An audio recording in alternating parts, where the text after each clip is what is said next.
Good afternoon, and welcome to Noonday Meditation and Contemplative Power Hour, Contemplative Prayer Power Hour with me, Martin Cower.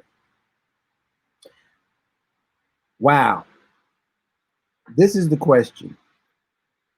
Is there a disease more deadly, more toxic than the coronavirus that's been secretly and dormantly destroying and disrupting our lives for a really, really long time? So long that we actually don't even know it there. It feels almost like normal. I know from my own experiences that sometimes I have to be outside of a toxic environment before I actually recognize that the environment that I was in was toxic. And yes, we create toxic environments out of our limiting beliefs. And I'm going to suggest perhaps that maybe COVID-19 is waking us up to a number of truths. I know for a fact it's waking up to a lot of truths in me and people that I know, especially from the spiritual perspective. And one of the things that we're becoming keenly aware of is how interconnected we are. Hey, Mindy, glad you're here. Good to see you. Ask everybody to please comment and put your name into the chat box like Mindy just did and let me know you're here.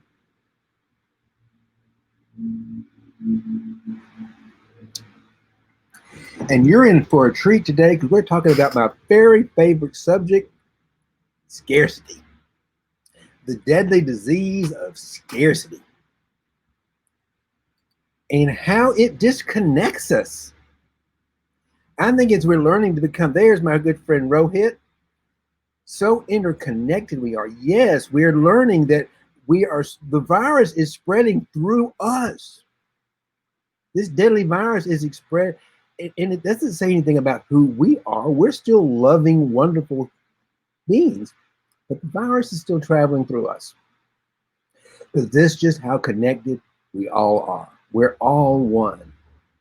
So it made me kind of wonder what other deadly toxic viruses might be lurking through and might have surfaced.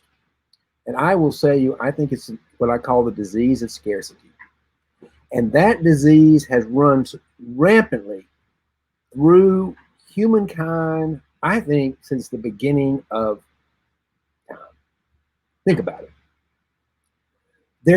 And scarcity is this underlying belief that there is a finite amount of resources in the world, and we better do everything to get our fair share.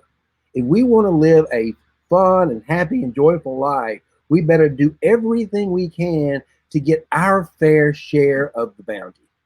Because there's only so much around, there's only so much money, there's only so much love, there's only so much resources, water, food. We better get our share. And yes, in some instances back in the day when things weren't so easy to get around, in certain geographic areas, it's true there would not have been enough food and water to go around.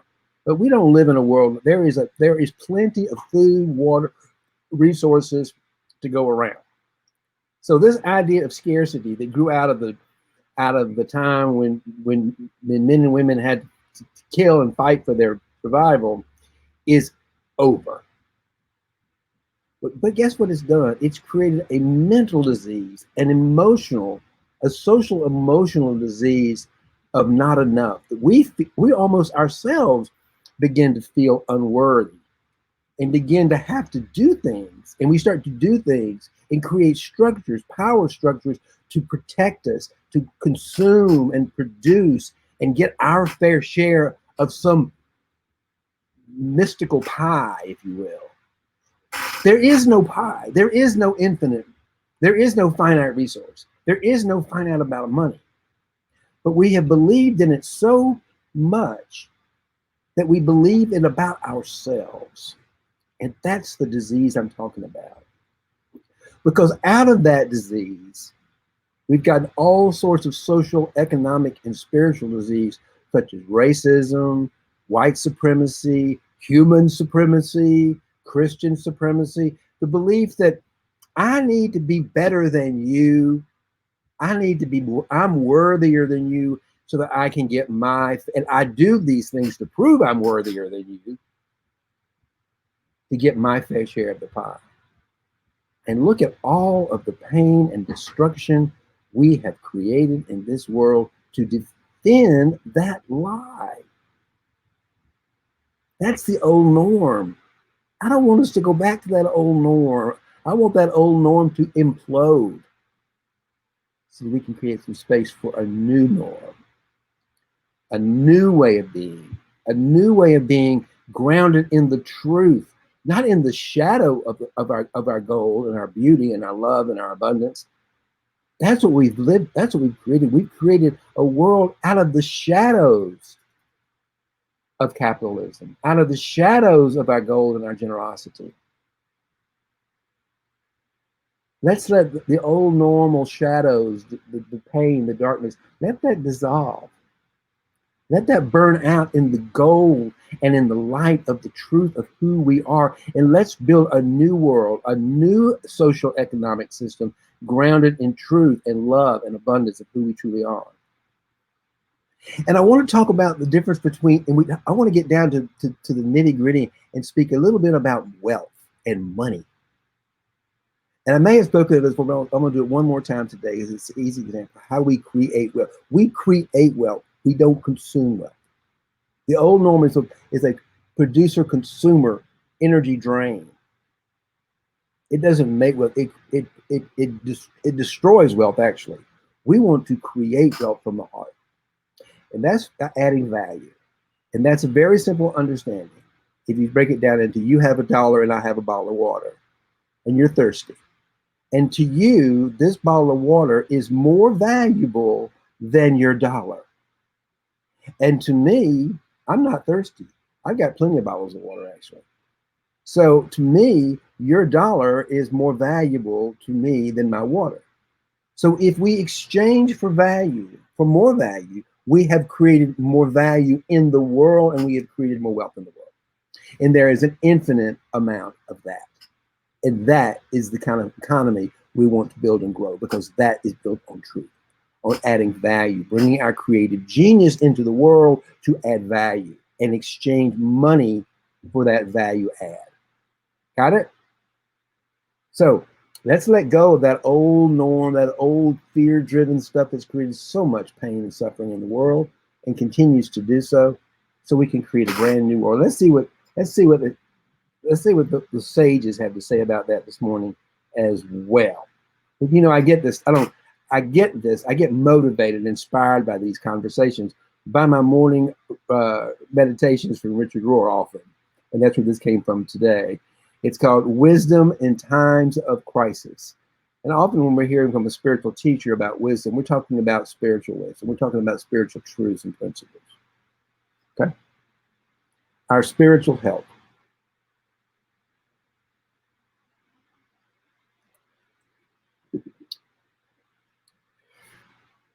Brian McLaren, a member of the CAC Living School faculty, reminds us why it matters that we pay attention to our health, not only physically, but spiritually and ethically as well. Again, if you're joining us, please type hello in the chat below and let me know you're here. It's always nice to know who's here. I just see numbers come up and now I get curious. Who is that behind that number? So if you would just say hello in the chat, then I know you're here. I'd like to welcome you to our noonday meditation, because this is what we're doing to power ourselves up to get through this pandemic by coming together at noon to love and support each other and share spiritual truth, spiritual wisdom, and meditate. There you are. Hey, Aaron. Glad you're here, Aaron. Hello. Love that picture. It's a great picture. So full of action. Thank you. And thank you for saying hello. In these challenging, difficult times, we are discovering a wisdom that we needed all along. And that wisdom is that we are all connected. Oh my God, there's my dear friend, Vic Sullivan. Vic Sullivan and I grew up across the street from each other in Albany, Georgia. Vic, how you doing? How's Albany, Georgia? Um, and Lord, I can't imagine living in Albany, Georgia right now. I hope you're okay down there. Keep smiling, Aaron. That's all we can do. Is we got to keep smiling. Hope for the day that this meditation and this noonday will give you an opportunity to smile a little bit broader and a little deeper and from a deeper place. So, in these challenging, difficult times, we are discovering a wisdom that we needed all along. And that wisdom is that we're all connected. We're not separated. We used to think that we caught diseases as individuals. I'm sick and you're not. How familiar is that? I got money and you don't.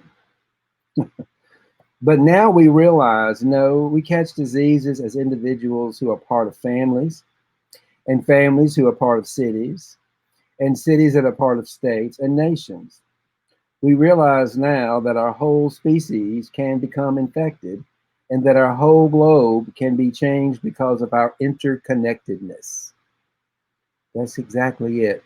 And that's what we do. We can shape the direction of humanity through our interconnectedness. Maybe this is also an opportunity for us to become enlightened about some other viruses that have been spreading and causing even greater damage without being acknowledged.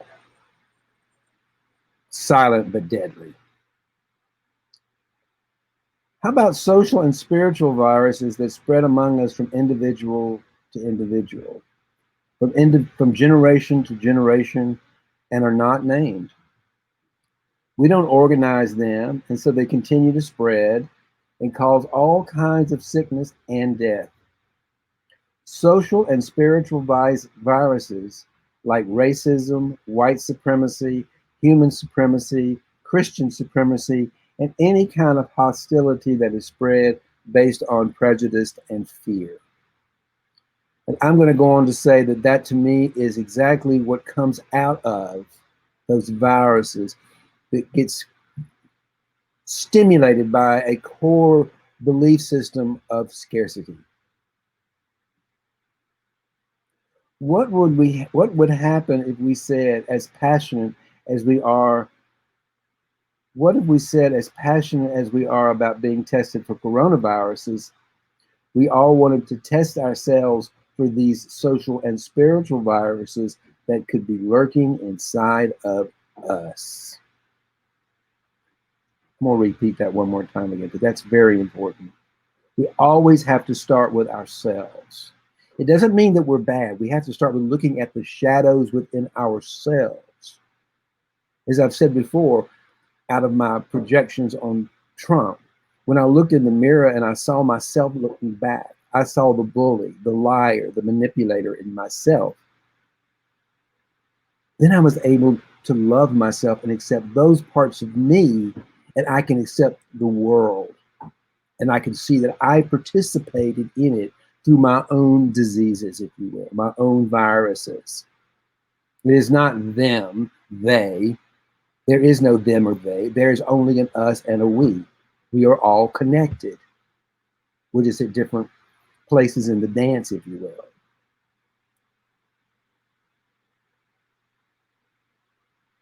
What would happen if, we'll read it again. What would happen if we said, as passionate as we are about being tested for coronavirus, we all wanted to test ourselves for these social and spiritual viruses that could be lurking inside of us? Those shadows we hide, repress, and deny. But as soon as we own them, we can love ourselves more fully. That was added by me. And then, when I came into your presence, I, in some way, inflict this virus on you. I make you suffer. You think that's happened? You think that the racism that I acquired growing up, that people gave to me growing up in the South as a white man, I haven't also delivered that virus into the world unknowingly? And this is what we're talking about here. The difference is this. When I own and recognize the virus in me, I'm able to heal it, accept it, and then I no longer spread it. That's what we're talking about. We're talking about taking that responsibility. If I can own and test myself for the coronavirus and take measures to not spread that virus, then I'm not going to be a threat to the world. But even more insidious are those social and economic and spiritual toxic beliefs we have about the world and ourselves that lurk within us that we continue to spread. So what we're suggesting here today is if we go inside and we own that part of ourselves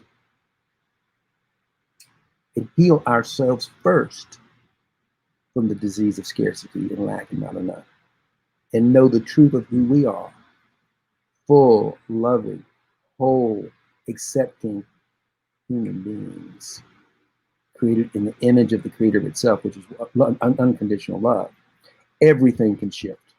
Everything can shift.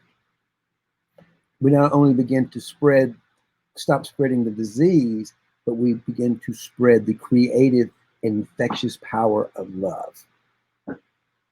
We begin to create, we begin to generate energy of creation versus fear, which always destroys and takes away. So then, if I'm unknowingly he's saying in his piece here, if I'm unknowingly walking around with this disease feeling inside of myself, with my racism, with my white supremacy, with my human supremacy, I'll just litter the world. I don't care. I'll just throw my plastic bottles in the ocean, to hell with the whales, because I'm better than you. I'm superior to the rest of the life force. I'm here to dominate and control. You see how we spread that suffering around the world, but it's within us.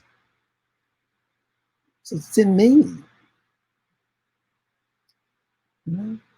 And that's what we come here in prayer to do, to have some compassion for ourselves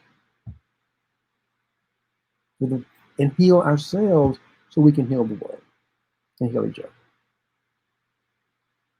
What an awesome opportunity for us to say and begin to pray that we would be healed and cleansed, not just of a physical virus, but of these other invisible viruses that are such a huge and devastating part of human history.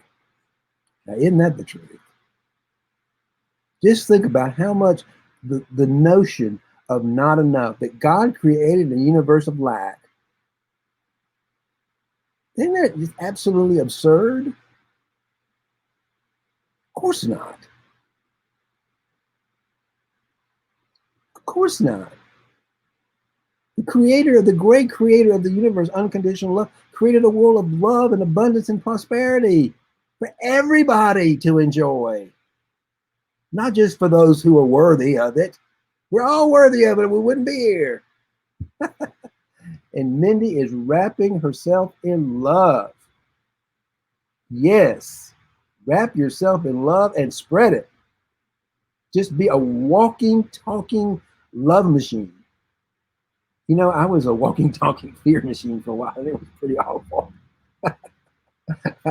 Until I learned until I learned I was walking around with all these toxic beliefs coming from scarcity. And it was so painful that finally I had to let go of them and begin and like Mindy, become a walking, talking love machine. And you begin to spread love and generosity and truth and compassion. And it's such a more exciting and more fun life to live that way. In this pandemic, I'm getting carried away today, I'm sorry. This is my favorite subject, by the way. It's my story. In this pandemic, many of us are nostalgic for the old normal. We want to go back to our old favorite coffee shop, our favorite restaurant, our favorite church service. And of course, there's nothing wrong with so many of these desires for the old normal. But I'd like to make a proposal, he says. If we are wise in this time, we will not go back unthinkingly to the old normal. There were problems with that old normal many of us weren't aware of, but maybe we are now. The old normal, when you look at it from today's perspective, was not so great, not something to be nostalgic about, without being deeply critical of it.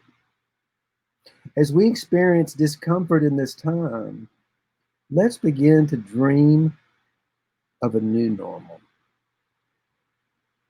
Let's begin to lean into the discomfort of the old normal, and also sit in that paradox and hold on to the dream of a new normal, of a new socio-economic system grounded in love and truth and prosperity.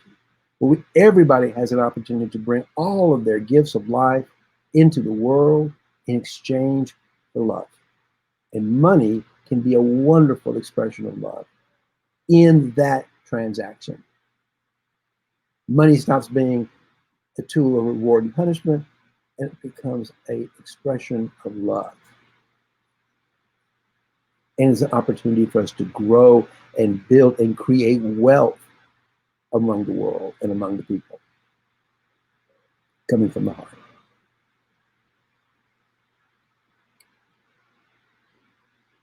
Let's begin to dream of a new normal that addresses the weaknesses and problems that were going unaddressed in the old normal.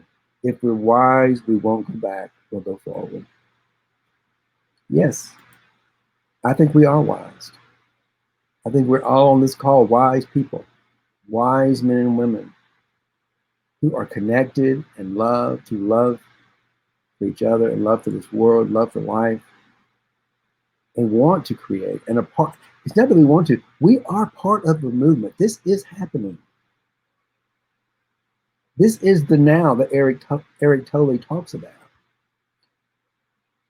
And if we're living in the now with a dream coming out of and a projection into the future of a new world coming out of truth, out of the truth of who we are, which is unequivocally, unconditional love.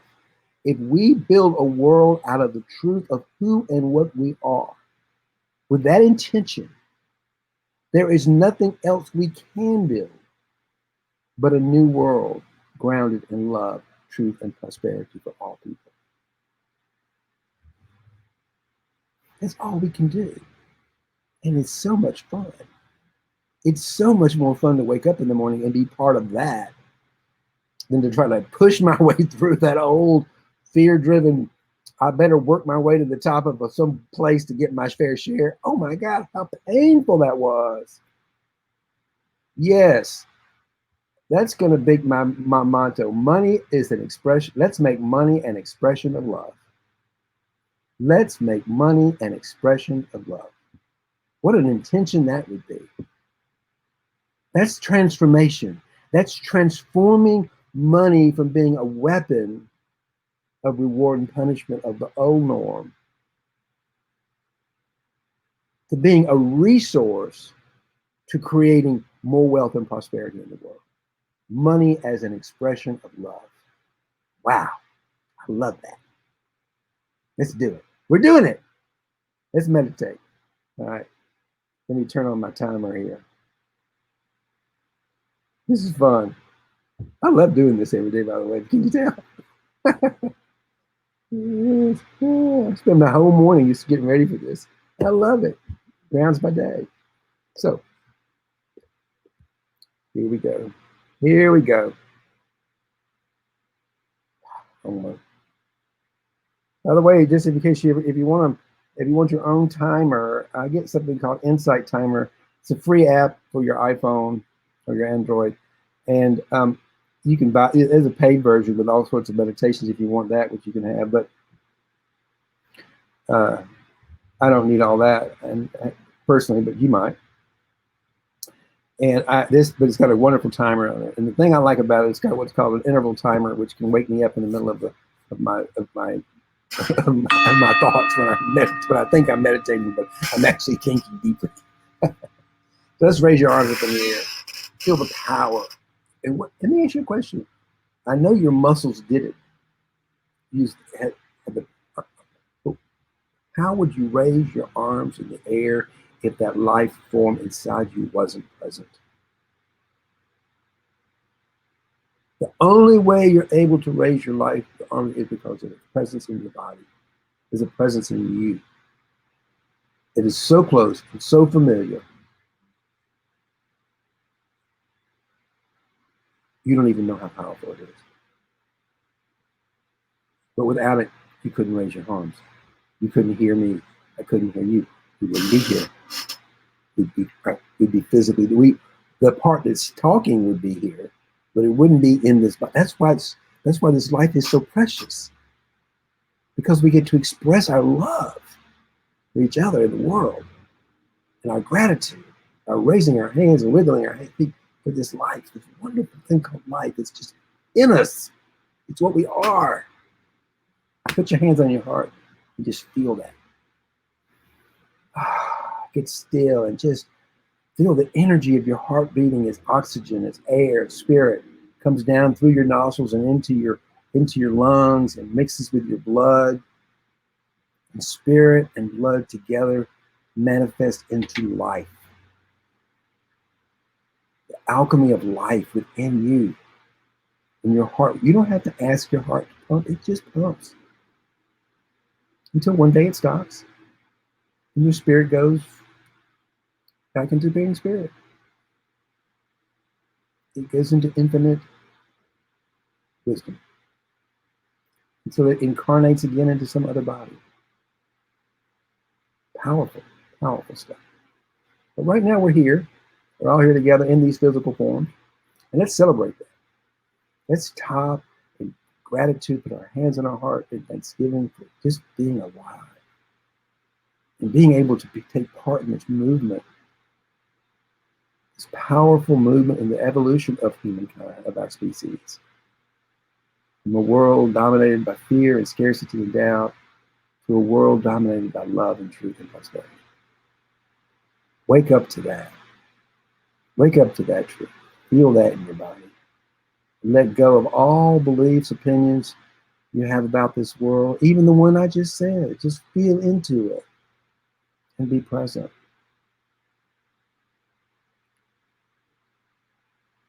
And know that I am the divine creator of the universe. That's what I am. That's what you are. Not me, Martin, sitting in this chair. I won't be here one day. But I am to be here forever. I am infinite. I'm timeless. I'm unconditional love. I am pure, loving awareness. And while it's not me that's that, if I let go, I get to participate in that. I get to take part in that.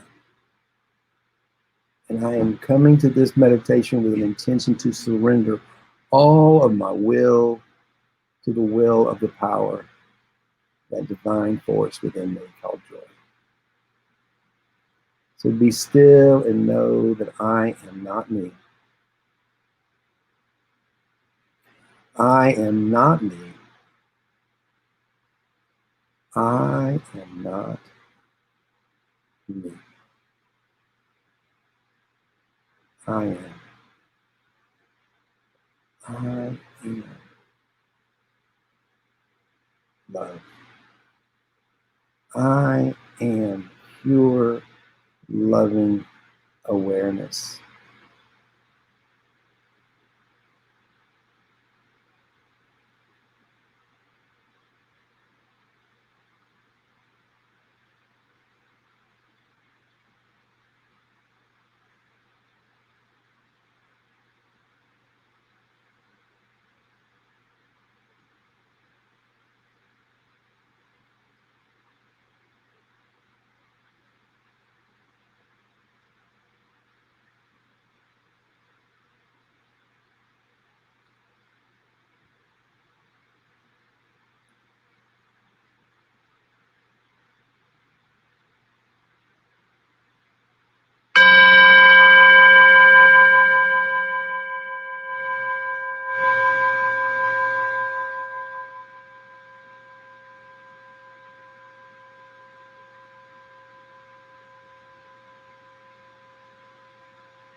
Wow.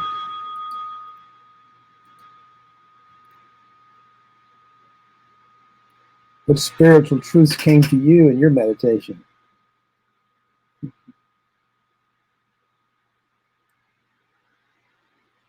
I had an idea to shift the title of one of my courses. It was I forgot what it was, but the new name is going to be Practicing the Art of Being Divine.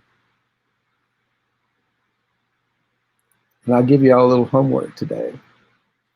If you don't have a journal, get one and begin to journal every day. We're going to all start practicing the art of being divine. And I don't like the expression fake it till you make it, because I don't think we have to fake anything. We are divine. It's our true nature. But we're not in good practice of it. We're much better at living from the ego than we are living from the divine, which is why it takes so much practice. So we need all the tools in our toolbox we can. So I like the idea of practicing the art of being divine as a way of honing the skills of being divine. And one of the ways we can hone that skill is by journaling.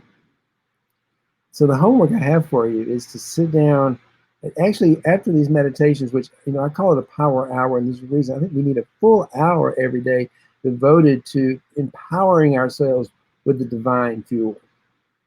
That's power. So I'm going to suggest that you do something. Don't do it, it's up to you. But these usually last anywhere from 45 to 50 minutes. I think we've done 46 minutes already. But if you don't have a journal, get one. If you do have a journal, get it out. And for the next 10 minutes, I want you to consider the fact, the truth is that you are divine. And think, if I am the creator of the universe, I am co-creating the world. I'm co-creating the new world. That's the truth of who I am. What is the world I want to create? And describe it in great detail. And once you begin to describe that universe and that world, this new world in great detail, coming out of the love and the truth of who we are, I want you to envision in your meditations what you're doing in that world. How are you participating? How are you showing up? How are you getting out of the ways that the divine you is creating that world? So we can begin tonight, come out of the spiritual realm of meditation and actually begin to find ways to put some wheels on the ground and actually begin to create this new world. So my invitation to you is to get a journal and begin to write that out. Once we know who we are the divine. We are co-creators of a new world. Begin to articulate it in your own handwriting, in a journal, of what that new world's going to look like and feel like to people. And then think, how are you going to participate? What gifts are you going to bring? How are you going to serve this new world for it to manifest?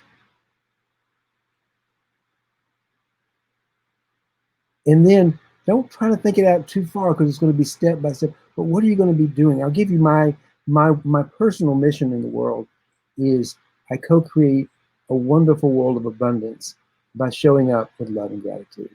And I wake up with that every morning. And I hone that and practice that as a way of living. And I think if we all do that, can you imagine? Can you imagine a new world where everyone's living in abundance? Where everyone's showing up with love and gratitude? That's just my difference. You've got yours, but that's my truth. And I got to say, when I'm waking up, when I got vultures on the bedpost telling me I'm not good enough and I better stay in bed because it's not worth getting up, I kick that out and say, get off my bedpost. Get off fear. Get off my bedpost. I got something bigger to do today. I have something. The world's waiting on me to bring my gifts into being, and the world's waiting on you. You are the world. So try it. Get your Goodness signing out. I'm doing great, Hassan. Thank you for joining me today. Thank you for being here. And it's always good to see you. And again, it's just an exciting time we live in.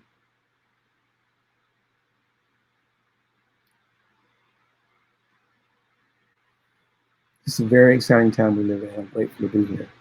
Grateful for you being here.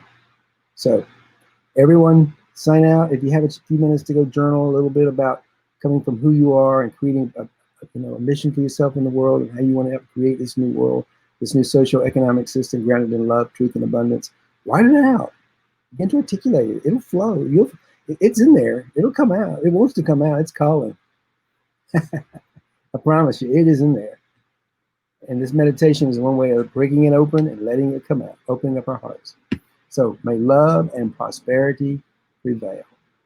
We are all one.